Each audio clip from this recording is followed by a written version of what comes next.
Hi, I am Andy Mulder. I am the owner of Mulder Maintenance and Services, and I am a hardscaper. All right, Andy, let's get started here by getting to know a little bit more about yourself. How did you get into hardscaping? I got into this industry. My first job was when I was 15. Was working for another landscaper. I ended up staying with him for about 13 years. Straight out of high school, I went full time. And the last year before I started my company, we did a hardscape project, a couple of them, and I really enjoyed it. He was mostly a commercial-based contractor, and so we didn't really do a lot of hardscaping. And so when we did one, I really enjoyed it. So when I started my company, I really wanted to focus on that. I saw there was a huge need for the market. In the market around our area, it was really booming as far as, everybody wanting outdoor living spaces and hardscaping stuff. And so I really just dove right in. I didn't have tons of training. I learned as much as I could online and by going to seminars and Instagram. I was just getting into Instagram when I started the company. So I just started from there. We did a small project for someone at my mother-in-law's church, and it pretty much just took off from there. So when was it that you started this business? So we officially started in 2013. About the year before that, I had started mowing some lawns on the side. We were a little slow at my day job, and so took on a couple yards. I had a couple neighbors and a couple of people from my church that I started mowing for. And then that kind of grew just a little bit. I mean, I think I had 6 or 10 accounts, and I ended up hiring my cousin and somebody else. They would mow for me during the week. And then I would do some landscaping jobs, little stuff on the weekends, and mostly for family or neighbors. And so the winter, it would have been the spring of 2014, I quit my full-time job and started the company. Amazing. So you start with some landscaping, some lawn care work, and then you progress into this hardscaping field. What was it that kind of made you take that dive from quitting your full-time job and doing this your business full-time? My plan all along with where I was working before was I had always planned on just staying there and working there and maybe potentially buying his company. And me and him had talked about that a little bit. And the more and more it went on, the more I realized I wanted to do more and I wanted to go a different route. And I wanted to, get into hardscaping more and some more high end work. And, also me and my wife have a big passion towards debt free living. And we wanted to, if I was going to stay where I was at, the only way for me to ever buy that business was to, get a big loan and buy the company. And we just didn't want to do that. We wanted to start our own company, and we wanted to do it completely debt free. And so the only way to do that is to start from the bottom. So we decided to do that way. And my oldest son I can't remember how old he was, but he was maybe 1 or 2 at that time. And so my wife was working part time. So, of course, it was really scary. I had never done anything like that in my life. I think I had 1 or 2 jobs booked when I started, and it's just been a wild ride since then. Was it always the plan to get into hardscaping and to go that route? Not necessarily. It's just kind of happened. I mean, I don't really say we specialize in it like when I advertise, but the jobs that we've been getting and the stuff we've been doing, it's gone that way, and we've excelled at it. And I've found some really good guys that are just do amazing work, and that's been able to take the company to the next level. And I just really enjoy creating a plan and then delivering on the plan. And we're really, really focused on the details. And I want another hardscape contractor to be able to come to our jobs and not find a flaw. And that's like a big motivator for me is, when you're taking the pictures, I don't want you to have to try and find the right angle. You know what I mean? I want every part of it to be perfect. And, so, sometimes I describe ourselves as a kind of a boutique hardscaping company, landscape company, because we're small.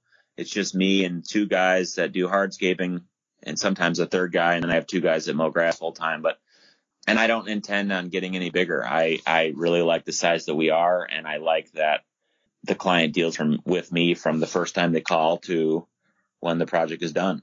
Yeah, and you and myself are very similar in that aspect as well. Very similar in size and everything. So I kind of want to talk on that a little bit here, if you would be willing to. Why is it that you don't want to, grow bigger and get so many employees underneath you? Why is it that you like the size of your company as it is right now?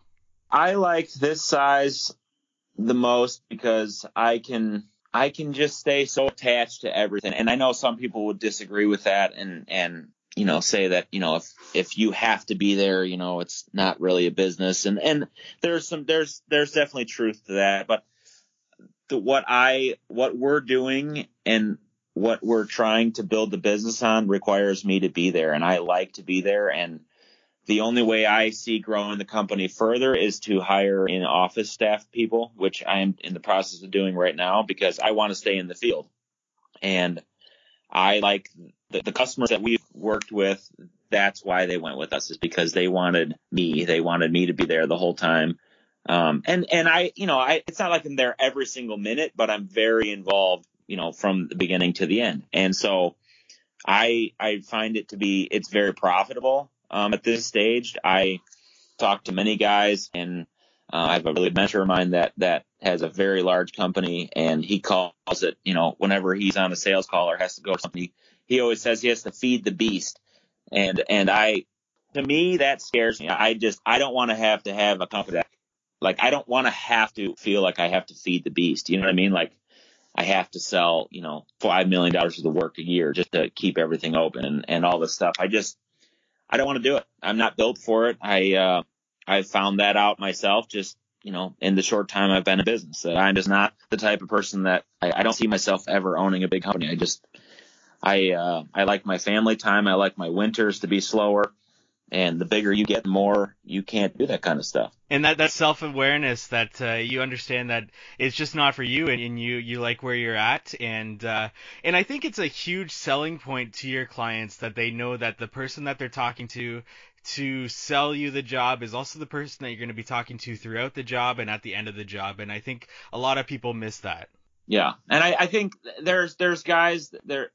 Like the guy that mentors me around here, he's done it really well the way he's built his business. He's a huge company, but he keeps it very personal. But I just know that, for me, I want it to be like this. Like I said, it's very profitable and I can control it and it doesn't control me.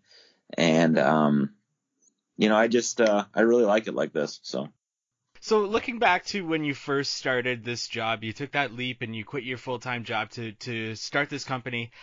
How were you getting clients back then?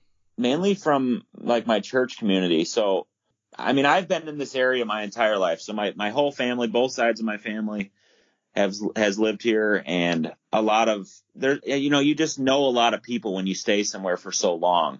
And so I've gained a couple of my first clients are just some people from my church, and it's just kind of built from there. And after that, I've really developed, I mean, I don't know if we're jumping ahead too much here, but I developed some really good relationships with local suppliers and my local vendors and such. And they've really pushed a ton of business my way by people that are coming into them looking for pavers or looking for somebody to do their job. And I've really gotten some of my best customers from that. And just word of mouth. I mean, one of my biggest jobs last year was somebody that my wife worked out with at the gym, so you just never know. I've heard a quote by, I don't know who, Dave Ramsey says it, but it's somebody else that he got it from, that, everybody you meet is a potential customer. And that could not be more true. I think of jobs we've done and how we've gotten to where we're at, and the projects that, like, people that we've met, and sometimes it's still the people you least expect, or you just can't believe the connection and how it happened. And I just really think that, treating everybody with respect, and you just never know where that next lead is going to come from. Yeah, absolutely. And I think you touched on it a little bit there, but as your business has progressed and where it is today, where are your leads coming from now? And is it still that referral traffic from your suppliers that is maybe one of the biggest areas that your leads are coming from? That's probably where I get my most cold call leads are from the supplier. I mean, one in particular that I deal with almost exclusively, but they help me out a lot in that way as far as giving my cards out. And really word of mouth has just been huge for my company. I mean, the referral is the best way to build your business. I can think of the progression of the jobs and how one has somehow been connected to the other one. And I've gotten a couple jobs from Facebook. Well, usually some smaller stuff comes from Facebook, or like we do some drainage work that's come from Facebook. And then, let's see, 2 years ago, I got a really big job from Instagram, and that was the first big job I had gotten from Instagram. So, I think it's a variety of ways. I have a website. I don't rely on it heavily at all. I don't do any Google AdWords or Google any of that stuff. I really don't. The website is more of a, you got to have a website kind of a thing.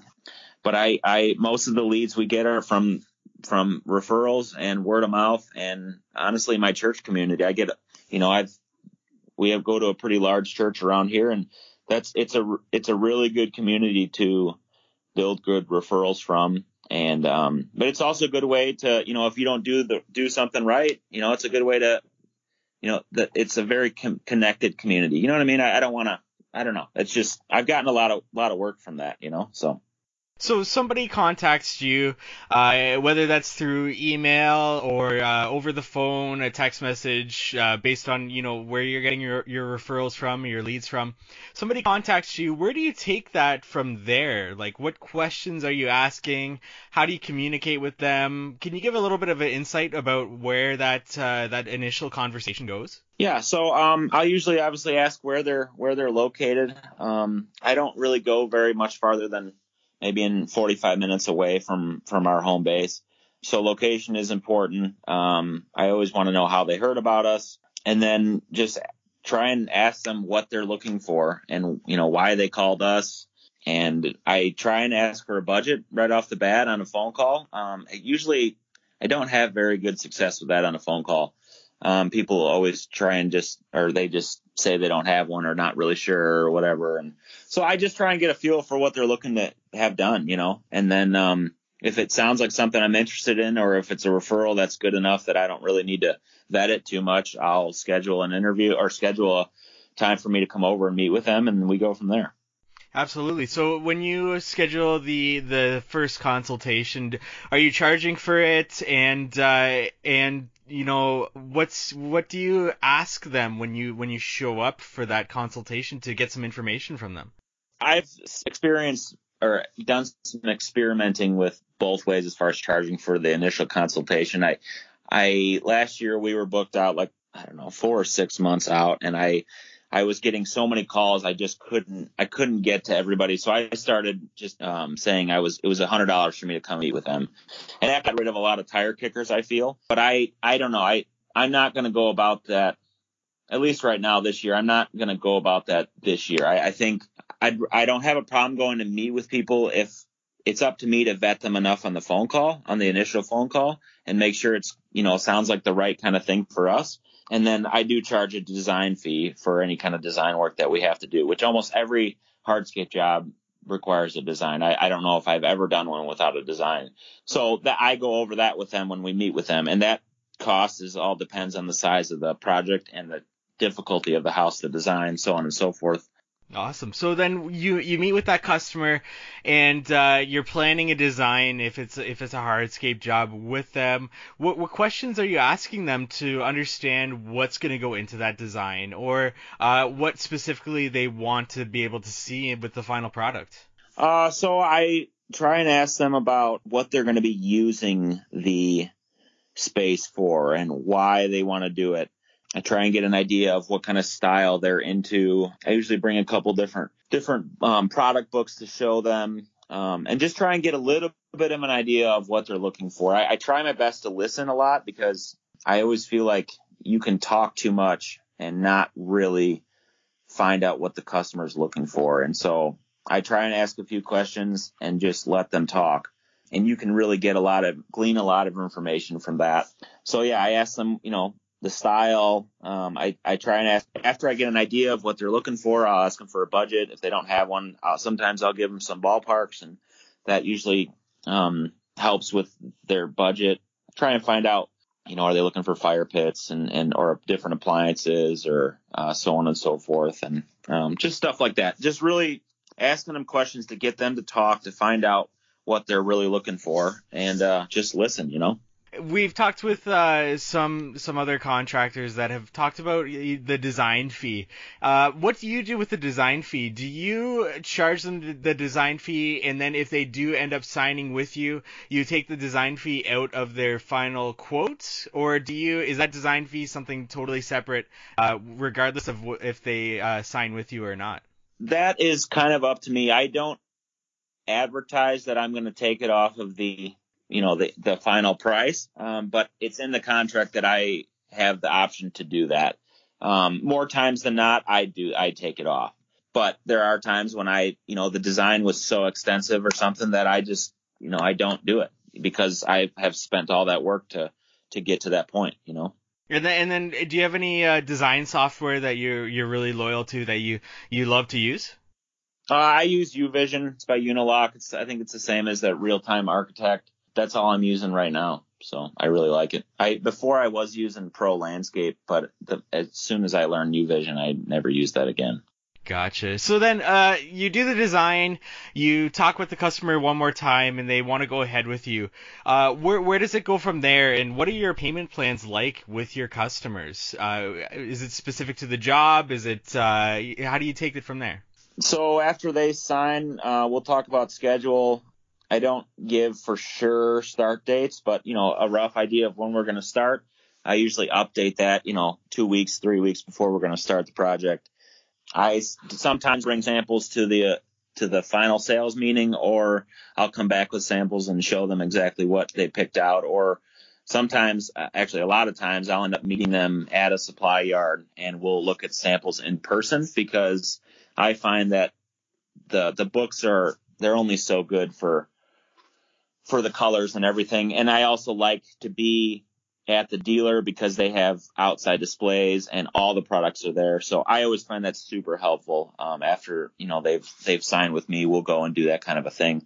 And then as far as payment plans, it really depends on the size of the job. I would say if it's under $50,000 for a project, we just do a 50% down payment and then the rest at the end. If it's any more than that, then I'll do some installment payments throughout the project, and I'll list those out based on what the project looks like and different times throughout the job where milestones in the project is what I'm trying to say. So absolutely. And then my next question kind of turns this conversation into a different direction from what we've been talking about, because it takes a little bit of a negative tone attached to it, but it goes hand in hand with talking about payment plans with customers, or, things that happen on the job site that are not so great. But they're learning experiences, and just sharing them really helps the community and helps other hardscapers learn more about what they can do to try to avoid these things. Do you have any horror stories on the job site or with a customer or with something like payment plans that you'd want to share?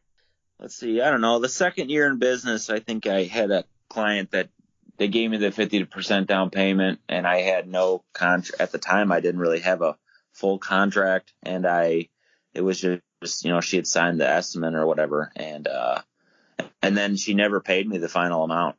I think it was like she owed me like $2,500 or something like that, and I never got the money. I sent her some letters and certified mail and that stuff, but never got paid.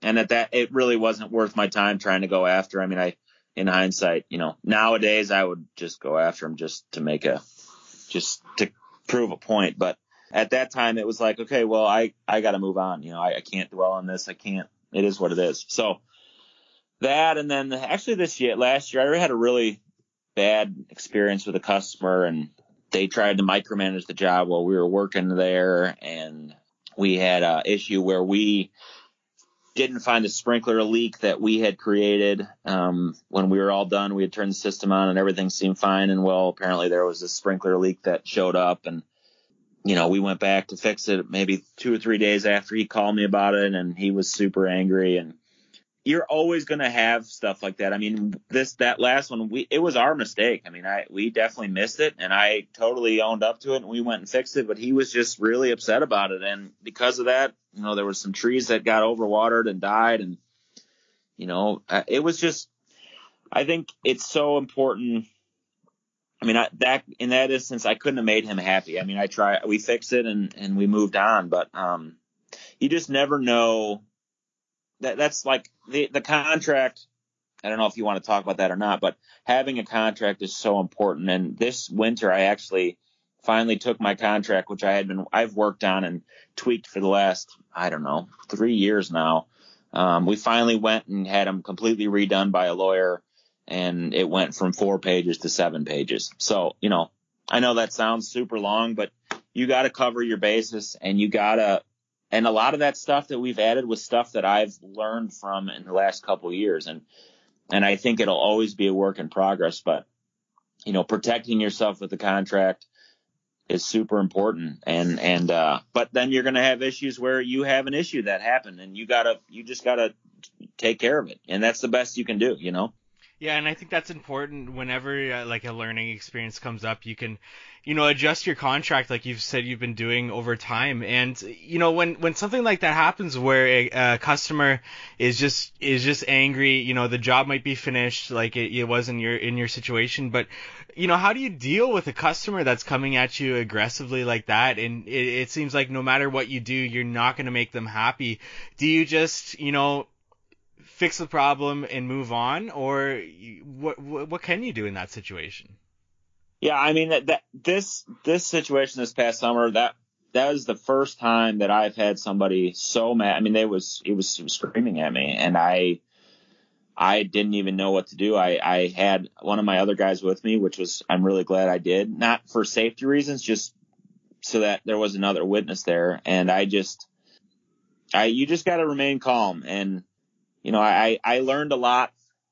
After that, I looked back on the whole relationship, and I should have never taken the job in the first place. And I think it's important to, when you get in a situation like that, to look at yourself and think, okay, well, how could I have prevented this? And, I should have known from the beginning. There was signs in the beginning, and the way his body language was when we met him, and how he interacted with me, or how he interacted with his wife. And there's just things like that I think as you grow as a salesperson and as a business owner, you begin to learn to read people and prevent those situations and know when to run and when to know that it's not your ideal customer.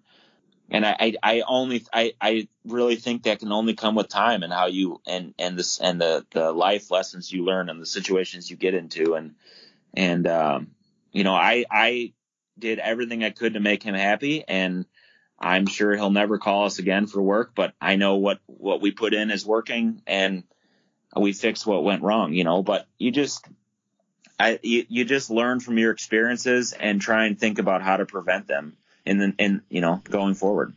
Yeah, I agree so much in the importance of, being able to read a customer and decide if that's the customer for you or not, and, move on if it's not. And, moving this along here, when it comes to installation, do you have any major talking points you live by when it comes to installation? Things like products, tools, anything like that you live by on your installations that you'd want people to know more about? Oh man, I mean, if you want to bring up the word tools, we could talk for another 2 hours. No, I mean, I've invested a lot of money in tools and equipment. I mean, I don't know if you want to talk about equipment too, but that was something where I used to work, it wasn't relied upon as heavily as far as getting the right tools for the job. And when I started the company, I really wanted to invest in stuff that made the job easier and made it more efficient. And I built the company on adding equipment instead of people. And so by doing that, we've done things. I mean, I've spent a lot of money with Pave Tool a lot. I really like their tools, and I like them as a company. They're good people. And so, I have a Canicom buggy. I talk about a lot on Instagram, and that thing, I found out about that thing from Jeremy from J Squared Outdoors, and that thing has been one of the best tools I've added to our lineup of equipment. We just move material super fast. I mean, it's a game changer. Another thing I really like is we have an Encon tilt rotator on our excavator. And that has been just an unbelievable tool to have on the hardscape job site. You're able to dig ways you didn't think you could dig, or put material where you need to put it, or grade it out without having to do it by hand. So that's been really amazing. Another thing I did, this is, I don't know, maybe 2 years ago, I invested in a new 20-foot tool, a trailer, enclosed trailer, and I outfitted it with all the tools and equipment that we need for doing any kind of job, really, from sprinklers to hardscaping. I mean, we can do anything out of that trailer.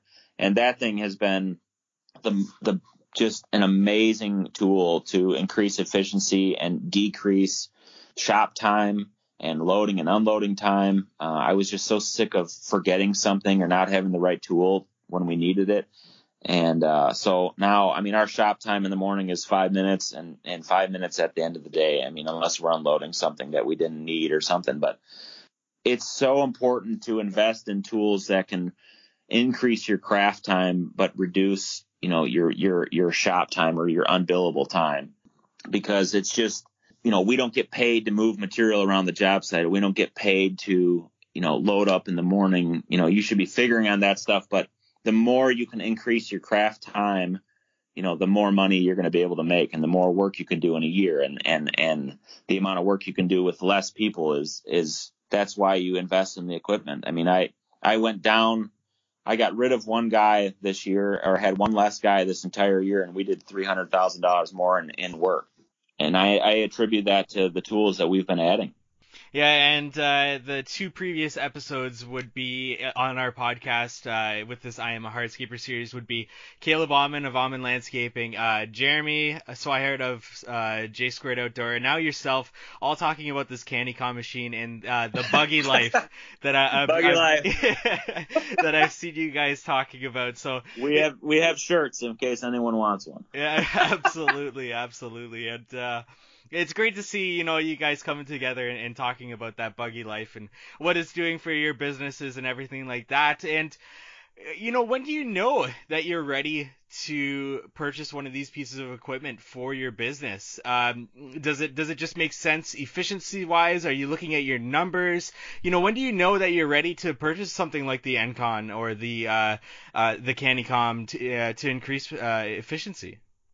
For me, I know that the right time is when I can afford to buy it. There's a lot of things that, like the Encon, for example, when I saw the Dirt Ninja Tom Grodecki, when I saw him get that and use that, I didn't even need to try it. I knew that was what we needed. It's not many guys have them in the hardscaping world, but when I saw it and what it can do, it's just a no-brainer. When I saw Jeremy with this buggy and what it could do, it was just a matter of time until I bought it. I don't know if there's no real science behind it for me, but if I have the money to pay for it, then I'm going to buy it. And because I know that it's going to increase the efficiency. I will probably buy anything that will increase efficiency and reduce labor. I just tried out and we built a broom attachment for the Encon. And I look at that and think, okay, when I have a pile in the middle of the street that I'm scooping out of or whatever, a lot of times after you get to the bottom, you don't want to scrape the road or scrape a driveway. And so you get out and you hand broom it or you hand shovel it into a little pile and then scoop it up again. Well, now I can just grab this little broom attachment and I can sweep it into a pile and then, scoop it up with the bucket. It's something like that. That probably cost me, I think it'd be like $1,000 to make that thing, but that will eliminate so much handwork and time on the job site. And I really think I have really figured out that you waste so much time cleaning up the job site. Like we have these Alterna mats, they're like ground protection mats. And so that's been huge for cleanup on the job site and keeping the job site from becoming a muddy mess. This winter I bought a sweeper, like a street sweeper for the front of the Bobcat, front of the track machine that we have. And I saw, Jeremy from J Squared has one of those, and those kinds of things, those tasks are all tasks that if you can reduce them, you increase your craft time because you're not spending that extra hour at the end of the day to sweep up the street, and you send a guy out there to sweep up the street and he's there for 2 hours while you're packing up the job site or whatever. We've done that, but now I can sweep the street in 5 minutes. You know what I'm saying? So it's when I see something like that, for me as a business owner, I look at it and I think, how can will that increase efficiency? And because it's not like, I mean, I make money with the track machine and the mini excavator, and I make money with the buggy, but like the sweeper stuff, like, yeah, I maybe will sell like maybe a street sweeping job a year to a commercial customer, but I'm looking at that tool as it reduces labor and increases craft time. Yes, absolutely. And kind of closing this interview off with a couple more questions here. We've talked a little bit about different people in the industry throughout this podcast. A couple of your, Caleb Alman Landscaping, and Jeremy Swihart's J Squared Outdoor, and also your mentor that you talked about earlier in the podcast and about how they've helped you. Do you have any other mentors or people online that you network with that you, that inspire you maybe, or just, push you to be better? Any mentors like that you'd want to give a shout out to? I mean, the guy around me, his company's called RLM, Richie's Landscape Management, and he's probably one of the biggest landscapers in our area. And he approached me about, talking to me about pricing and my business, and wanted to know if I needed any help. And that relationship has been one of the best things that's ever happened for me. I would not be where I'm at without his help and his advice. And it's just been a huge part of my growth. So, I mean, they have an Instagram, but they're not on it very much. And then, Jeremy, the Dirt Ninja, Caleb and Brittany Alman, I think they're really great people, and I look up to them and how they're running their business with a husband and wife, and that's a very hard dynamic to navigate through, and they do it really well. I really get a lot of inspiration and motivation from Jared from Premier Landscape in Rhode Island. He's a really good guy. And then another guy that I'm actually going to meet with him in another month or so, Dan Wasson from Wasson Nurseries they're in Indianapolis area. He is he's an amazing designer, and I really have come to love his work and his passion for the industry and just him as a person. So I've got one last question for you, Andy, as we close out this interview. You've learned, I'm sure, obviously you've learned a lot since starting your business up until this point, but I want to ask you, what is that one thing that you wish you'd known from the very beginning when you started your company? I would say how to charge correctly. When I started, the first years was just based on what I knew from where I worked before.